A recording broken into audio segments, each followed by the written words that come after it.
the bishop and clergy who have presided over this burial service for our friend, brother, father, I wish to express our sincerest thanks to you for the prayers said for the repose of his soul.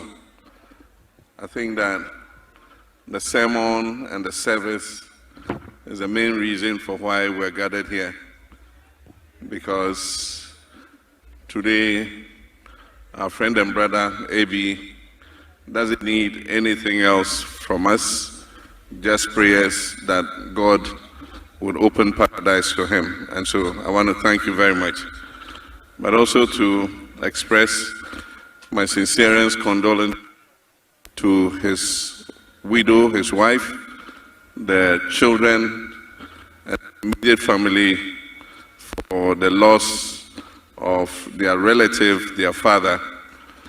I also wish to extend my condolences to all his friends and colleagues in the creative arts ministry for the loss of such a great icon of Ghanaian music. I have known AB since I was a child from afar, when they were young men and were at the top of their career, at the Talk of the Town Hotel. We were much younger, teenagers, but sometimes we would steal away from home and go to Talk of the Town to enjoy their music. And so I didn't have the opportunity to meet him as a person until I became the Minister of Communications of Ghana. And one day he asked to pay a visit to me in my office. And he came to the office. That's the first time we became friends, and the first time I was meeting him in flesh and blood. Since then, we have been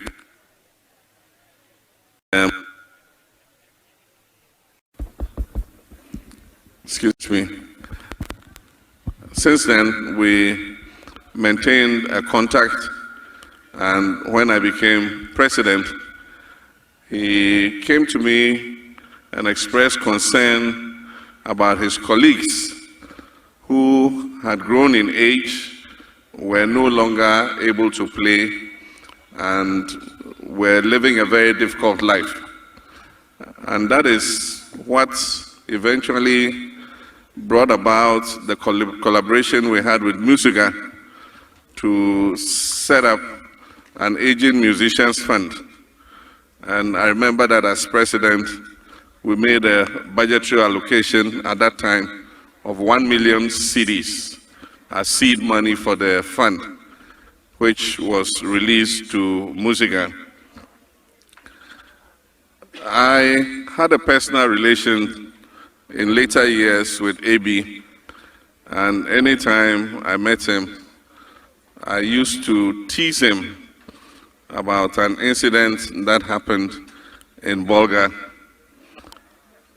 And for those who remember, he played one of his famous, he didn't want to play the song because he felt threatened. He told me the story.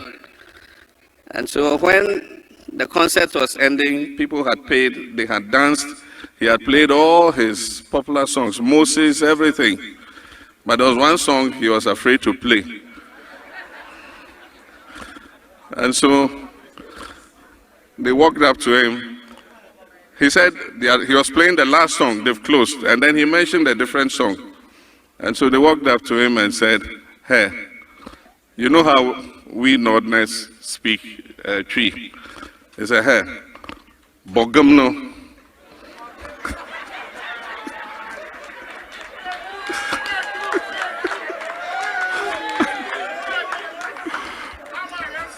I said, "O Bogamna, Yabafio.